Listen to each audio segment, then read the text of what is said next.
Coucou tout le monde, je suis trop contente de vous retrouver pour une nouvelle vidéo.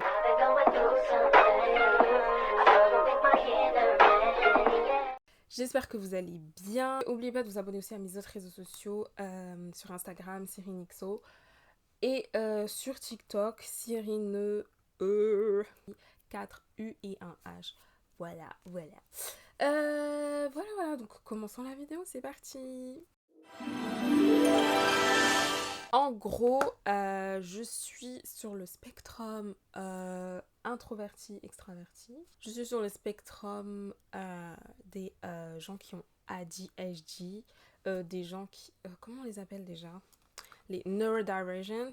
Parce que en gros, je vais vous raconter pourquoi je dis que des mots en anglais concernant le ADHD.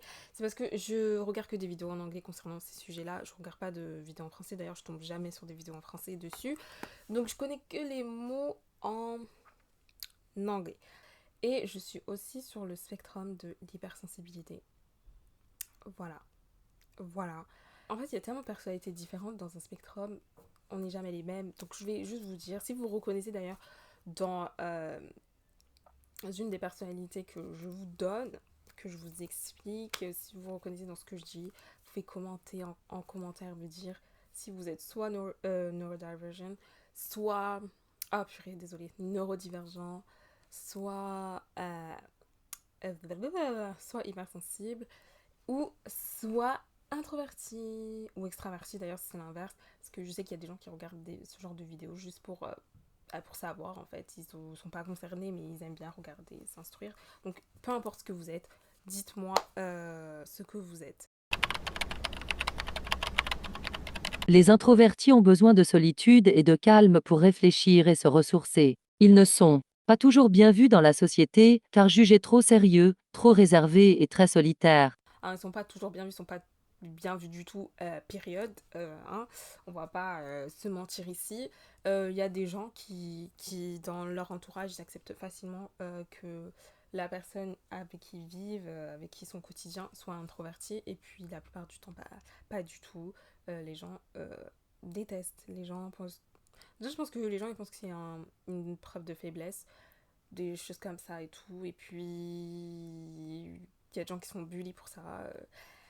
Bref, on déteste un petit peu les introversions parce que c'est un peu des gens genre en mode, non, mais non, mais elle est coincée celle-là. En fait, je me suis rendu compte, grâce à un compte Instagram qui s'appelle le gang des introvertis, que en fait, les introvertis ils sont pluriels. Ils sont pas singuliers, ils sont pluriels. Il y a plusieurs introvertis, c'est-à-dire qu'il y a des introvertis, ils sont tout à fait... ils sont pas du tout timides du tout. Moi, par contre, je le suis. Mais il y en a, ils sont pas du tout timides du tout. Mais ce qui fait de moi une personne introvertie, c'est le fait que j'aime rester seule. I don't know if I like to be alone. But depuis que je suis petite, je passe mon temps, je jouais toute seule. J'avais une dinette dans ma chambre, je jouais toute seule à la dinette, je jouais toute seule au Barbie. Je jouais pas avec ma soeur par exemple. Genre, c'est pas contre elle, mais c'est genre que j'aime bien avoir mes moments toute seule. Et ça voulait pas dire que j'aime être seule au sens... enfin, voilà, j'aime être solitaire, mais j'aime pas être seule au sens où il y a personne qui m'entoure parce que, à contrario, je ne sais pas si c'est à contrario ou pas, mais euh, j'aime les gens. Normalement, j'aime les gens, mais bon, people make me hate them, so now I don't know if I still like them or not. Mais c'est vrai que moi, j'ai toujours aimé passer des moments dans ma famille, même si, je sais pas, c'est ultra bizarre, mais oui, peut-être qu'il y a des gens de ma famille qui vont regarder cette vidéo et vont se dire, ah bon, elle aimait passer du temps avec sa famille, ça se voyait pas du tout. I just like it. I do.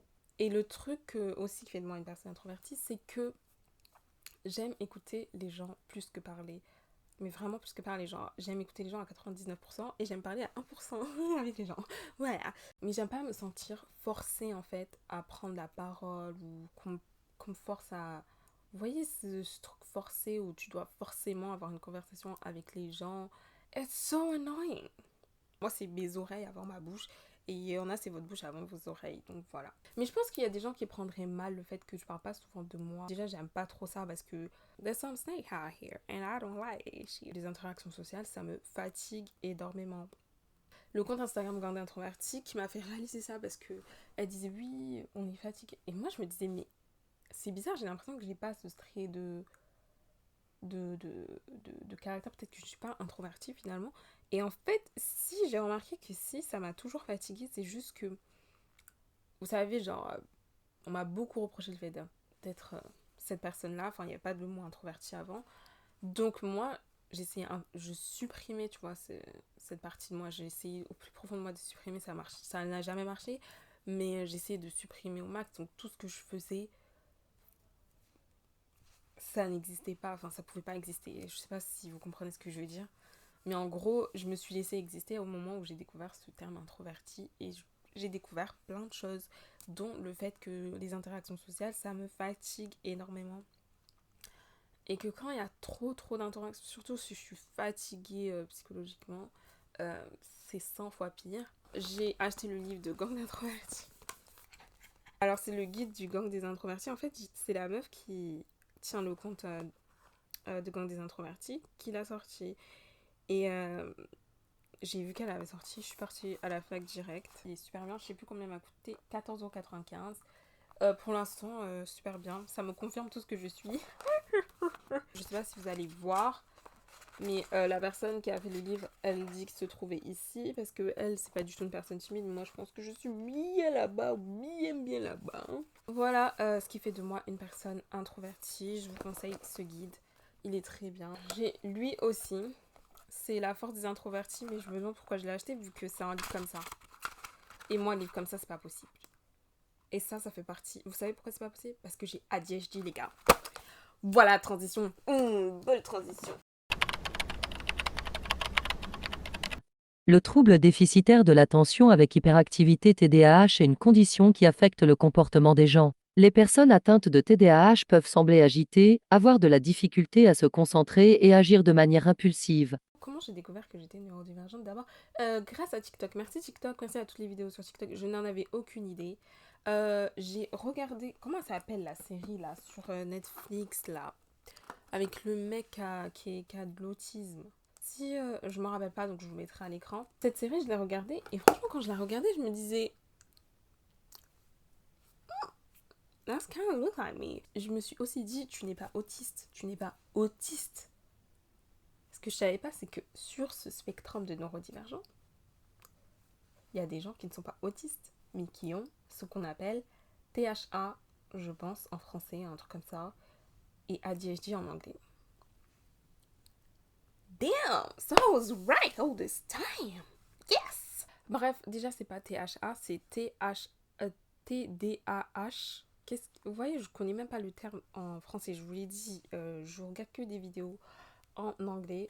Donc premier point, comme je l'ai dit, je peux pas lire des livres. Des livres, il n'y a pas d'image, des livres où il n'y a pas d'illustration, ça me stresse. Vous pourriez dire que je suis un petit bébé, que j'ai besoin d'images, etc. Mais je sais pas, j'ai besoin que mon cerveau il soit stimulé à 100%. Et oh my god, je n'arrive pas à lire les livres plein de pages comme ça, c'est horrible. À part si l'histoire est super, méga, ultra intéressante, je n'arriverai pas à lire un livre de cette sorte. En tout cas, en entier, je vais mettre 40 ans. Faut voir comment ce livre-là, je l'ai acheté quand, sérieux? En février? En mars? Je sais plus, mars? Je l'ai pas fini, frère, je l'ai pas fini. Il me reste ça de pages. Je l'ai pas fini. Et dites-vous, je l'ai lu en 10, je sais pas, 10 fois. Là, je vais vous lire, je suis tombée sur une page qui s'appelle nhs.uk et qui parle du trouble déficitaire de l'attention et de l'hyperactivité. Voilà ce que les problèmes des adultes atteints de TDAH non diagnostiqués, parce que je n'ai pas été diagnostiquée, c'est seulement les TikTok qui m'ont diagnostiquée. Et en fait, je me suis dit à un moment donné, peut-être que je devrais me faire diagnostiquer. Vous savez combien ça coûte de se faire diagnostiquer? 300 €. 300 balles, 300 pesos. Ça va pas la tête? Très méchant. Très méchant. Donc non merci en fait. On va expliquer tout ça. Donc je vais vous lire les problèmes et je vais vous expliquer comment ça intervient dans ma vie. Let's go. Organisation. Je suis une meuf, zéro organisation. Comment vous dire que j'ai galéré à chaque fois qu'il y avait des examens et quand j'en ai un peu, je peux en avoir que pour une seule matière. Par exemple, à l'école, j'en avais que pour une seule matière. Genre, ma seule organisation, c'était en cours d'SES. Les autres, freestyle. Freestyle. Gestion du temps. Donc j'ai des problèmes de gestion du temps totalement. Comment vous dire que je ne sais pas. Par exemple, j'ai rendez-vous à 12h30. Je vous jure sur la tête de ma mère que je peux être prête 1 heure à l'avance, mais je vais sortir 10 minutes avant le rendez-vous qui est à 12h30 et qui se trouve à 1 heure de là où j'habite. Et je ne le fais strictement pas exprès. Il y a des fois, j'allais à l'école, je me disais, ah mais c'est bon, là je vais pas être en retard tout le temps. Mais je le fais pas exprès. Et vous pouvez croire que je le fais exprès. Des fois, vraiment, j'ai zéro notion du temps. C'est-à-dire que je vais me préparer, je vais me dire, non mais c'est bon. En fait, je sais pas, je crois que je me surestime. Et je me dis, non mais c'est bon, là c'est bon, ça fait 20 minutes. Mais pas du tout. Ma belle, ça fait 1 heure. Ça fait 1 heure, ça va te prendre 1 heure de faire tout ça. Et même si je fais 20 minutes, tu auras toujours un truc qui va faire que à la dernière minute, je sais pas, j'arrive pas en fait. L'heure et moi, c'est éclaté au sol. Des problèmes pour suivre les instructions. Totalement vrai. Fallait me voir en cours. Faut me voir quand quelqu'un me donne une consigne. J'étais totalement du père toute ma vie. J'étais du père pour la plupart des consignes qu'on me donnait en cours. Bon, surtout quand ça concernait les maths, le français, je sais pas pourquoi. Bref, non, plein. En fait, tout. Tout. À part l'anglais et l'espagnol, je sais pas pourquoi. Mais oui, tout le reste, j'avais beaucoup de mal. J'ai toujours eu du mal. Genre, à chaque fois, je voyais les gens, dès que la prof, elle finissait la consigne, ouais, c'est bon, on fait ça. Là, moi, je dois au moins apprendre 50 minutes, c'est-à-dire le temps de faire un exercice, pour comprendre. Et toujours à la dernière minute les questions, parce que je comprends à la dernière minute. Enfin, c'est pas que je comprends, c'est le temps que je vais me mettre à comprendre la consigne, ça va durer autant de temps que les gens ont pour faire l'exercice. Et ça a toujours été compliqué. Je me suis toujours dit, purée, je suis trop bête et tout, c'est pas possible, pourquoi je comprends rien. Et ça, je l'avais vu dans un TikTok aussi. Ça m'a ça m'a rassurée. Je me suis dit, purée, je suis pas bête, wesh. Et j'ai juste un trouble. Problème de concentration. J'ai toujours eu ça à l'école. Je vous jure sur la tête de ma mère que je me rappelle, mais genre précisément, j'étais assise dans la salle de classe en primaire. La fenêtre en face de moi, l'école Jules Ferry. Les gars, la prof parle, tout le monde est concentré dans ce que la prof dit, et puis il y a moi qui tourne ma tête, mais tout le monde est concentré, et je me demande, mais pourquoi j'arrive jamais à écouter jusqu'au bout, genre, je comprends pas pourquoi tout le monde est super concentré, sauf moi, toujours la tête dans les nuages, genre, à penser à autre chose, dès que le cours commence, je suis concentrée pendant, allez, 20 minutes, après, même 20 minutes c'est beaucoup, après, parce que vous connaissez les cours où les profs font que parler, il n'y a pas d'activité, ça. Oh my god! Pour accomplir mes tâches, c'est hyper difficile. Genre, si genre j'ai 5 choses à faire dans la journée,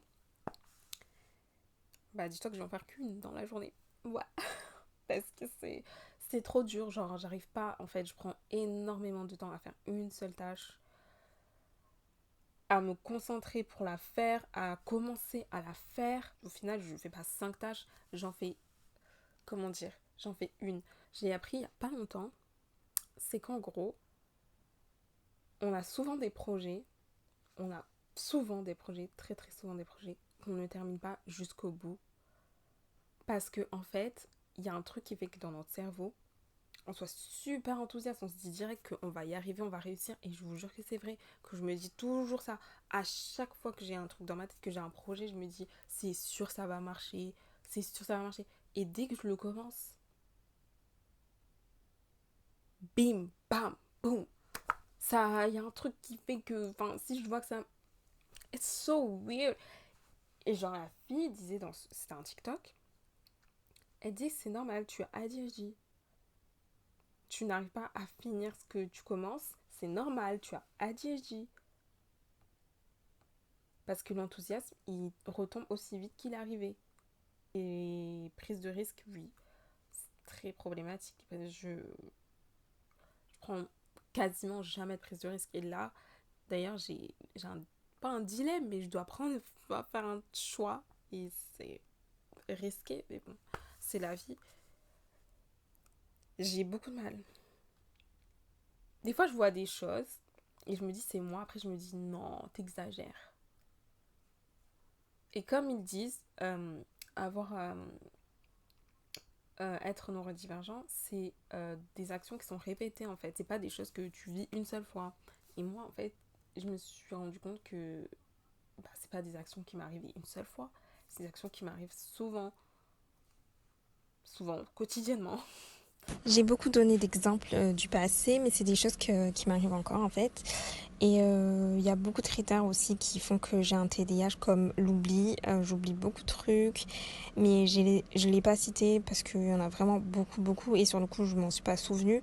Mais là, j'ai lu ce qu'il y avait sur le site internet et c'est des critères qui sont assez communs en fait à tous ceux qui ont des TDAH.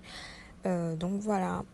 Si vous reconnaissez dans tout ce que j'ai cité, vous avez probablement ADHD, mais tout le monde recommande de se faire diagnostiquer. Mais le diagnostic coûte à peu près en France 300 €, je pense. Et ben voilà, donc après je pense que c'est bien de se faire diagnostiquer, t'as le paper, tu vois, t'as le truc qui dit oui, regardez, arrêtez de m'énerver maintenant, arrêtez de me dire que je suis bête, arrêtez de me dire que, voilà, et puis pour nous aussi, pour qu'on arrête de se dire qu'on est bête, qu'on est trop différent, etc. Ça soulage, mais moi je suis persuadée à 100% que j'ai ADHD. J'ai commencé à le dire à ma soeur l'année dernière, et ma soeur elle me disait mais non, tu dis n'importe quoi. Après, je faisais que voir des vidéos et je me suis dit non, c'est pas possible, c'est exactement ce que j'ai, je suis persuadée. Bon, à un moment, je l'ai forcée à me croire parce qu'elle faisait que dire mais non. Et j'ai dit mais si, elle va me croire. Donc, si vous reconnaissez, n'oubliez pas, commentez, dites-moi si vous faites partie de ces gens-là ou si pas du tout, si vous reconnaissez pas du tout, que vous n'êtes pas du tout quelqu'un comme ça. C'est quoi une personne hypersensible? En psychologie, une personne hypersensible est quelqu'un qui a un processus de sensibilité sensorielle fort, c'est-à-dire une sensibilité innée. Ils sont plus sensibles que les autres personnes face à une même situation. La confirmation que j'étais une personne hypersensible, elle s'est faite il y a pas si longtemps, mais je pense que je le savais, mais que l'hypersensibilité, forcément, j'avais pas le mot dessus en fait, sur ce sentiment que j'avais très très souvent d'ailleurs. Donc je vais vous expliquer ce qui fait de moi une personne hypersensible. Let's go. Il y a un truc Petite qui me fait parenthèse. beaucoup, enfin pas rire, mais c'est que les gens, en règle générale, je pense qu'ils pensent de moi que je suis une personne justement qui a un cœur de pierre. Donc je vais être que je suis introvertie, j'exprime pas trop mes émotions, etc. Donc, enfin pas du tout même. Donc ils n'ont pas la connaissance de ce qui se passe dans mon corps et dans ma tête. Mais c'est hyper fort. Je sens quand les gens sont très très... ils sont tristes, très tristes. Ah, la tristesse, my god. Je le sens. Je le sens. Et par exemple, quand les gens, dans la vie des gens, il y a des choses graves qui se passent, ils ont des accidents, ils se sentent pas bien, la vie fait qu'ils sont malheureux. I'm not gonna lie, guys. I'm gonna be sad as... Je vais être autant triste que eux. Et ça va m'impacter de fou malade sur mon moral, sur moi. Et peu importe ce que je fais, ça va m'impacter de fou malade. Les gens malheureux, les gens qui ont peur. Oh la peur, oh là là. Ça c'est, je crois que c'est le sentiment number 1 que mon hypersensibilité détecte. La peur. Ça me tue. Il y a beaucoup de moments comme ça où je suis déçue de moi. Des fois, j'ai pas peur du tout. Et puis, il y a quelqu'un qui va venir et dire ah non, mais je suis trop stressée. Et d'un coup, je vais ressentir le stress alors que je n'étais pas stressée du tout. Tout allait bien. Et je vais ressentir le stress juste parce que quelqu'un l'a dit en fait. Juste le mot stress, le mot peur, ça peut me. Je sais pas en fait. C'est comme si je calque mes sentiments sur, sur rien parce qu'il n'y a pas de sentiments au départ. Mais ah, j'aspire en fait leur énergie. Et c'est pas un truc que je ressens une fois tous les 15 ans. Non. Voilà. Voilà ce qui fait de moi Cyrine. Euh, Introvertie, neurodivergente et hypersensible. Bah, c'est pas le mieux dans la vie, mais je dois vivre avec. Et crois que je suis hyper fière maintenant parce que je peux mettre des mots dessus et que je sais que je suis pas folle par mon hypersensibilité, je suis pas bête par ma neurodivergence et je suis pas quelqu'un de coincé par mon introversion. Non. Ouais, j'avais juste envie de faire cette vidéo parce que je me suis rendu compte que j'étais vraiment sur beaucoup de spectres et vraiment des spectres extrêmes. Et je sais pas s'il y a des gens qui sont sur tous les spectres du monde. J'espère que ça vous a plu, que cet épisode de podcast vous aura plu. Si vous voulez d'autres sujets sur lesquels je pourrais parler, qui vous intéressent, etc., dites-le moi en commentaire si vous êtes reconnu parmi toutes les caractéristiques que j'ai données, ou pas du tout, ou un petit peu, ou voilà.